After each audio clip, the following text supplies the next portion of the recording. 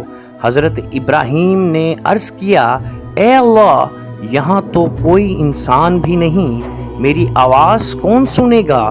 اللہ تعالیٰ نے فرمایا، اے ابراہیم، اعلان کرنا تمہارا کام ہے، لوگوں تک پہنچانا میرا کام ہے۔ پہلی آذان حج۔ چنانچہ حضرت ابراہیم علیہ السلام نے ایک اونچی جگہ پر کھڑے ہوئے اور پوری قوت سے اعلان کیا، اے لوگو، اللہ نے تم پر اپنے گھر کا حج فرض کیا ہے، لہٰذا اپنے رب کے گھر کی زیارت کے لیے آؤ۔ روایات میں آتا ہے کہ اللہ تعالیٰ نے اس اعلان کو پوری دنیا میں پہنچا دیا اور قیامت تک آنے والے تمام حاجیوں کی روحوں نے اس آواز کو سن لیا۔ اس لیے آج بھی دنیا کے کونے کونے سے لوگ خانہ کعبہ کی طرف کھینچے چلے آتے ہیں۔ کوئی افریقہ سے آتا ہے، کوئی ایشیا سے آتا ہے، کوئی یورپ سے، کوئی امریکہ سے، مگر سب کے دلوں میں ایک ہی آواز گونجتی ہے، لبیک اللہم لبیک۔ معزز ناظرین، یہ تھا وہ عظیم واقعہ جب اللہ کے دو نبیوں نے، حضرت ابراہیم اور حضرت اسماعیل نے اللہ کے گھر کی تعمیر کی اور دنیا میں حج کا اعلان کیا۔ لیکن کہانی یہاں ختم نہیں ہوتی۔ اب اس مقدس گھر کے لیے ایسے حیران کن واقعات پیش آئیں جنہیں سن کر انسان حیران رہ جاتا ہے۔ اگلے حصے میں ہم جانیں گے سب سے پہلے خانہ کعبہ پر غلاف کس بادشاہ نے چڑھایا، خانہ کعبہ کے غلاف کو آگ کیوں لگائی، اور سونے کا دروازہ کس نے لگوایا۔ دوستو، اگر آپ کو خانہ کعبہ کی یہ ایمان افروز تاریخ پسند آئی ہو اور آپ چاہتے ہوں کہ ایسی مزید روحانی اور تاریخی ویڈیوز آپ تک پہنچے تو ابھی اس ویڈیو کو لائک کریں اور ہمارے چینل عاطف وسیم کو سبسکرائب کر لیں، کیونکہ اس چینل پر ہم آپ کو اسلام کی ایسی سچی، حیران کر دینے والی تاریخ سناتے ہیں جو دل کو بھی چھو لیتی ہے اور ایمان کو بھی۔ آمین یا رب العالمین۔